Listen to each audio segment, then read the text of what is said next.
Are you sick and tired of spawning in and building in the exact same place you always do in Project Zomboid? Do you want something new? You want new scenery? A new area to build your civilization, and to stop building in the motherfucking Rosewood Fire Station? If that's you, you've come to the right place, because I'm about to outline 6 really cool and unique base locations for Project Zomboid. Up first on the list are 2 small farmhouses just north of Echo Creek, and what makes this location really cool? I'll tell you, it's so isolated but also full of resources, making it so unique and so cool if you don't have any idea where you want to build your next base. Now, one thing I should mention about this location is it is located just below the Doe Valley Forest, which I think is really cool. That's pretty much it. Now, the actual reason I'm suggesting this place as an actual base location is because I do know that there are people that want to just live an isolated life in the zombie apocalypse. This one's for you. This place it could not be more isolated. And for what it is, you get pretty good. You get 2 houses. Very cool. One of them has ready to go farming plots. You don't see that much nowadays. And their garages are stocked full of the basic things, but you can also get a generator spawn in here, which can be very good early game. But I'll doubt you'll be here early game, so let's move on. There's a small house just down there. Don't question how I'm walking through walls. There is a small house just down below it, but it doesn't really count as one because there's nothing in it. This place will have the option to spawn cars, but to get here you will need a car, so I highly doubt you'll need that. But you will also have the chance to get a second or third car. It is almost fully protected, as most of the sides except for the main entrance is surrounded by indestructible fencing, and it is also off the main highway. Literally, this is the main highway of the actual map, and it is right here.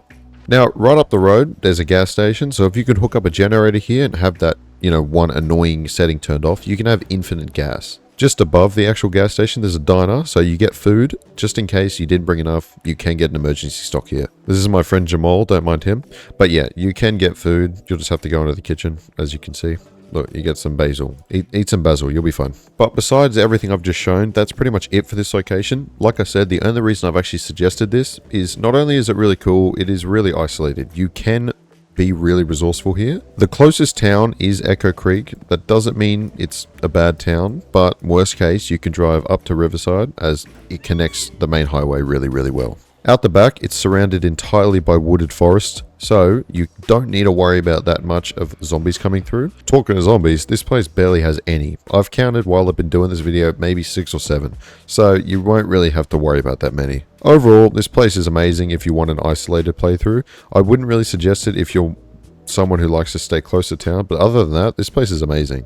This next location I have mentioned a few times in other videos, but we're going to go over it a little bit more. It's the Echo Creek gas station, and this one needs to be mentioned because of just how overpowered it is.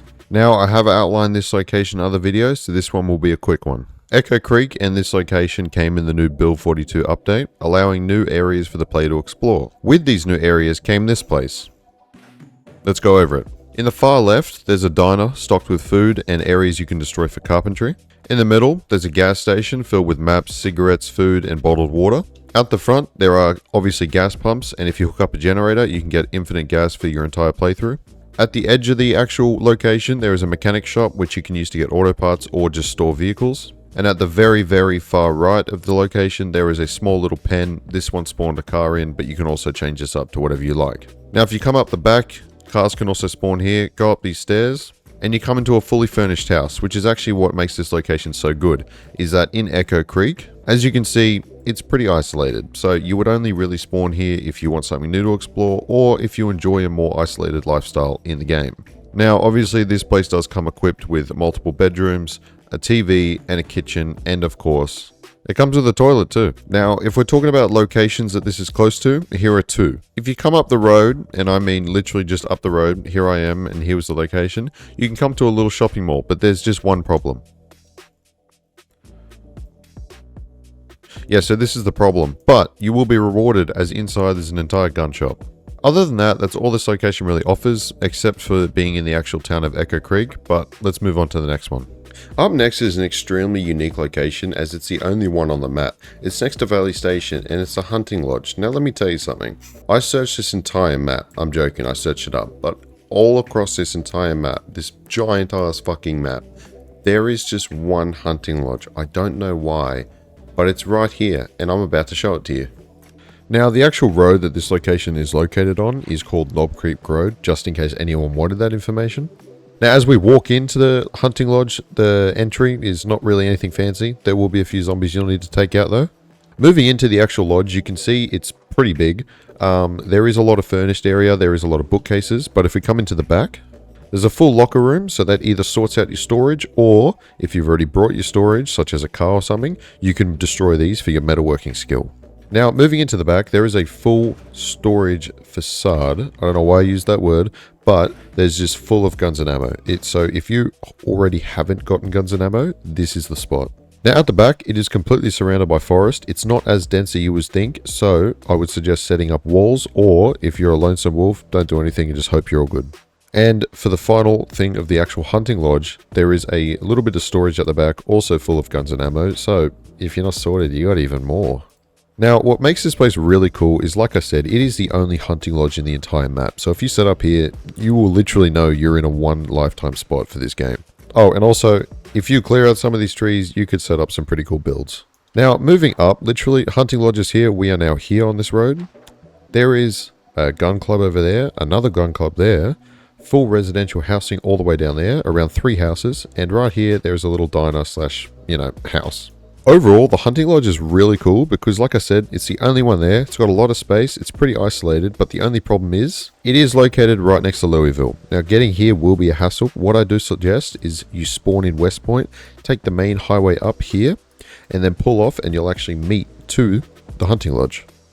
Our next location is a farm just north of Muldra. It's actually named the North Farm, so you can't really miss it.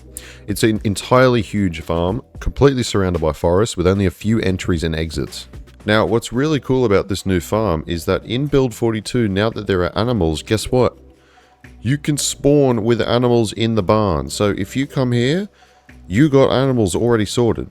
But let's talk about the other things. Obviously, this place has a huge amount of space you can build in. I mean, I wouldn't really build in this because you can't get rid of it. But other than this, look at how much space there is. It comes with ready-to-go farming plots as well as a fenced-in area with chickens. And a few zombies, but chickens. Now, some rude individual has broken my window and my door, but if we come through here, there's a little shed, so it comes with all the necessities needed to, well, I don't know, run a small farm. What are you looking at me for? The house is pretty standard. I mean, it's a house. It's got 2 stories. It's got a couple bedrooms, some storage, some lockers, got 2 bathrooms. So, yep, that's it. What does suck about this location is it is at the very top of Muldra, as you can see here. So if you spawn in Muldra, you will more than likely either spawn over here or over here. You will need to make your way all the way up, and here's where the real problems start. While it is surrounded mostly by forest, there are still 3 main entry points. There's this one through the trees, and just the gist of the main entry to the farm. Other than that, those are the main areas that are entry to the actual farm. So if I were you, I'd try to secure those as much as I could. Oh, and there's this one at the back. Now, there's not much to say about this location because, I mean, it's a farm. But what's cool is it's isolated, but then again, it's not because it's close to town. So if you want a really cool farmy type playthrough, I would definitely choose this location. Our next location is still located in Muldra, but this time it's to the west. It's a construction site, and I will say it's bigger than the others. Now, when I say this place is bigger, I mean other construction sites. That's it. Anyway, let's talk about this place. As you can see, it is completely full of metal beams, but if you get a sledgehammer, you can destroy these. So, you will get a lot of space in the end. There are many, and I mean many bricks at your disposal, so you can do what you want with those. Now, talking about protection, right? First off, always use protection because you don't want kids. Anyway, this place is protected on all 4 sides of the compound, but you will need to reinforce some of the entrances like here. And if we come down here, you will need to reinforce this. But other than that, this place is fully surrounded by indestructible fencing, making it a very safe and secure location. And if we come down just literally across this little pathway, there is even more space. So if you want, you could connect this path and this path with walls and then have a little walkway and you can have even more space here. Now, location-wise, it is very close to Muldra. As you can see, here is the construction site right on McCoy Road. And if you just take this road in, you'll meet up on Old Mill Road, come through, and you're in the main town of Muldra. which will give you access to tons of service stations, police stations, grocery stops, you name it. You'll be able to get as much loot, and it's very easy to get to this location as Muldra is in fact a starting location. And again, like the other locations, this place is pretty much surrounded by forest except for this main road. All of this in here completely forest, so it is a very low zombie count. And especially if you're coming here early game, there will not be that many. As you can see, I'm here in a fresh new spawn and there are maybe 10-20 zombies, so I think it's pretty manageable. Next up is another farm, this time located in Riverside and to the east. It's also completely surrounded by forest, but not as dense, with one main entrance as well as a small little warehouse. Now, this next location is another farm, so just because I don't want to bore you guys, I'm going to do this one in under 45 seconds. It is the exact same house layout and house design as the Muldra farm. It has a ready to go chook pen as you get here, and it comes with wood fencing all around it. There's one main pathway / entrance into the farm, and it's this part as you can see here. This pathway then leads up into the road that pushes itself into the main town of Riverside, which is Rock Ridge Road. If you keep coming down this path, you will actually meet into a mini warehouse, which comes with multiple crates, storage crates, and other necessities needed for survival. It comes with a very important and cool park bench that's for some reason always there. And the main thing, it's got a massive large open area with tons of potential for builds, as well as this, a very low zombie count surprisingly.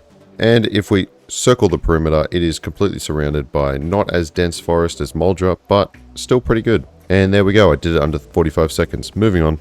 And those were 6 different base locations for Project Zomboid. Now, if there are any that I missed and you want to see them in another video, make sure to drop a comment. And with all that said, if you like this video, subscribe, and I'll see you guys in the next video.